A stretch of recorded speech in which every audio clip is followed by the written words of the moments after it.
e fala também sobre a dívida do São Paulo. O presidente Júlio Casares fez duas promessas a sócios do clube e eu vou te trazer todas as palavras dele por aqui, as últimas do mercado, bastidores, finanças e muito mais. Fala aí pessoal, sou Jorge Nicola, bem-vindos a mais um vídeo do canal, sempre bom ter vocês por aqui. Sem perder tempo, pedir para deixar like, se inscrever no canal e ativar as notificações. O São Paulo, o presidente Júlio Casares aproveitou o fim de semana para fazer um discurso a sócios do São Paulo.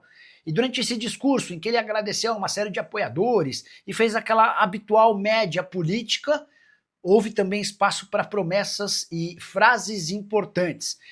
Separei a principal delas relacionada à dívida e também a superávit. Segundo Júlio Casares, o tricolor terá sua dívida diminuída ao fim dessa temporada, com direito a superávit, que nada mais é do que lucro no fim das operações de um ano. São Paulo que vem registrando prejuízo seguido de prejuízo, são anos tomando muitos milhões de reais de déficit. A frase do Júlio Casares depois dessas promessas, abre aspas, quem viver, verá. Só para contextualizar, São Paulo fecha 2024 com uma dívida de 968 milhões de reais. Ao fim do terceiro trimestre desse ano, a dívida já havia caído para 912 milhões de reais, então dá para entender que o São Paulo caminha de fato para a redução da sua dívida na temporada. O superávit é que parece mais apertado e pode depender da venda de mais um atleta daqui até o fim do ano. São Paulo, por conta de todos os gastos, não tem conseguido ficar muito abaixo da linha das despesas. Até por isso a necessidade de mais uma transferência. Antes de mudar de assunto, só registrar que Oscar recebeu alta do Hospital Albert Einstein nesse domingo, mas ainda não se decidiu sobre seguir jogando futebol ou não, e essa posição é apenas do atleta.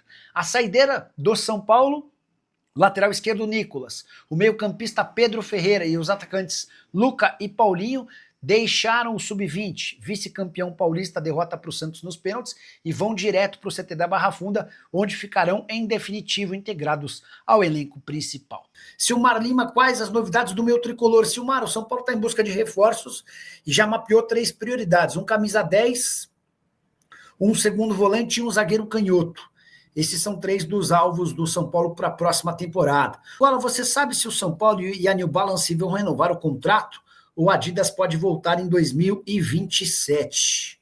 Vou mandar mensagem para o Eduardo Tony. Mas nunca escutei possibilidade de Adidas voltar. Tony, boa noite. Tudo em ordem por aí? Alguma chance de a Adidas voltar? Vocês já conversam com a New Balance, né? New Balance pela renovação? Mandei aqui, tá? Assim que o Tony responder, a gente já conta para vocês. Mateuzinho do Vitória no São Paulo, é verdade, Nicola? Rodrigo, se houver necessidade de compra dos direitos econômicos, a gente pode desconfiar. O São Paulo não vai ter capacidade para grandes investimentos. E o Mateuzinho, deixa eu ver se ele continua vivendo um bom momento. O Vitória é que está em compasso de espera, né? Porque está tudo muito focado na permanência do time na primeira divisão. Se o Vitória ficar, a realidade é uma. Se o Vitória for rebaixada, aí a realidade é completamente diferente. Temporada do Mateuzinho, 39 jogos e 5 gols. Segue como titular absoluto, deu assistência na vitória contra o Internacional por 1-0, fez gol na vitória contra o Santos por 1-0, temporada de 39 jogos, 5 gols e 3 assistências, números inferiores ao do ano passado, quando fez 53 jogos, 6 gols e 10 assistências, jogador de 28 anos de idade, nascido em Capivari de Baixo, Santa Catarina. O Jefferson Matos, Nicola, consegue descobrir qual é a surpresa que o Diego Fernandes falou que vai ter no dia 16 de dezembro? Descobre aí para nós. Jefferson, vou te contar o que a diretoria do São Paulo pensa sobre o Diego Fernandes. A diretoria do São Paulo tem certeza absoluta de que o Diego Fernandes não tem nenhuma capacidade de investir e cumprir com todas as promessas que ele tem feito. O São Paulo enxerga o Diego Fernandes como alguém que quer aparecer às custas do clube. E não há nenhuma intenção de se associar a esse cara, entendeu? Mas o pessoal tem a certeza de que o Diego tem trabalhado para ganhar seus minutos de fama e para eventualmente se juntar à oposição na próxima eleição. O Aleilton Jali, o Oswaldino José Nicola, boa noite. Os garotos da base subiram Pedro Ferreira, Paulinho e o lateral esquerdo. Sim, Oswaldino, o São Paulo ontem foi derrotado, perdeu a a final do Campeonato Paulista Sub-20 de maneira até absurda, né? O São Paulo chegou a abrir 3-0, tomou 3-3 e nos pênaltis acabou ficando sem o título do Campeonato Paulista Sub-20. O campeão foi o Santos. E aí, no dia seguinte a essa eliminação, ou a esse vice-campeonato, o São Paulo anunciou que o Nicolas, lateral esquerdo, Pedro Ferreira, meia, Luca e Paulinho, atacantes, foram promovidos ao time principal de maneira definitiva. Não é que eles vão ficar e voltar. Eles ficam agora de maneira integral no departamento de futebol profissional. Já haviam sido avaliados pelo Crespo e deixado boa impressão, tá bom? Christian Espinosa e Cláudio Spinelli, do Del Valle no São Paulo. Nicola Elton não tem grana para tal, tá? Nicola, é verdade que o zagueiro argentino Kevin Lomônaco quer sair do Independente da Argentina? Esse é um que teve problemas com apostas esportivas, tá? Tá bem longe de ter moral no futebol brasileiro, passou pelo Red Bull Bragantino sem nenhum destaque. Tem como você tentar entrar em contato com o Diego Fernandes para tentar conversar com ele? Diego é muito gente boa, escreve o Jefferson Matos. Podemos tentar. Nicola, boa noite. O Galopo vai ficar em definitivo no River. William, o que eu escutei é que o River Plate tem feito o possível para que ele não bata a meta de jogos, ou seja, o River não teria a obrigação de comprá-lo. O Galopo vinha sendo titular absoluto, peça importante do time, e era questão de tempo para que a meta fosse batida, e aí o River teria a obrigação de comprá-lo. A questão é que ele custa caro, né? Operação de 4 milhões de dólares e tal. E aí, por exemplo, contra o Tajeres não foi nem relacionado, contra o Ginásio não foi nem... Perdão, ele foi relacionado, mas nem saiu do banco. E aí, contra o Independente Rivadavia, contra o Boca Juniors, jogou só nos minutos finais. Foram 4 partidas em que ele não bateu a meta. Contra o Vélez Sarsfield, aí sim jogou 90 minutos. Então, é grande a chance de o Galopo não bater a meta. Isso significa que o River não quer contar com ele? Não. Os caras vão tentar ficar com ele, mas vão tentar numa condição menor, inferior àquela estipulada no contrato de empréstimo, tá bom? O Elton Cabral, só otário para acreditar em Júlio Casares, Belmonte, Rui Costa, a famosa diretoria do São Paulo. O craque Miller disse que Diego Fernandes ligou para ele e disse que dia 16 dará um presente aos São Paulinos, o que sabemos. Pois é, Edson, o Diego está conseguindo o que ele queria, cara, que é se manter nos holofotes, se manter sendo falado por torcedores do São Paulo, mesmo sem nunca ter feito nada pelo São Paulo. Esse é muito louco, cara.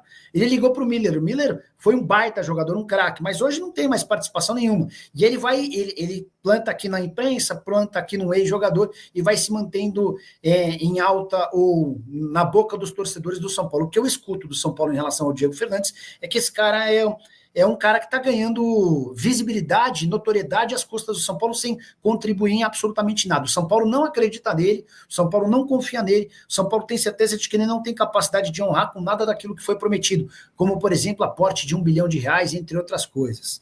Quais as posições que o São Paulo buscará reforços para 2026? Mandei essa pergunta para um dirigente do Tricolor na live desse domingo. E na manhã dessa segunda-feira a resposta apareceu por aqui. São Paulo dará prioridade a um camisa 10 e essa busca se dá antes mesmo do problema de saúde com o Oscar.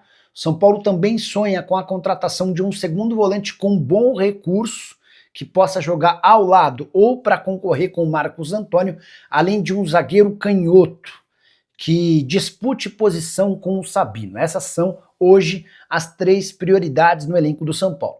Importante registrar que se o Oscar de fato se aposentar, o São Paulo vai ao mercado em busca de mais 2 ou 3 reforços. Isso porque garante um alívio em sua folha salarial de R$2.300.000 mês.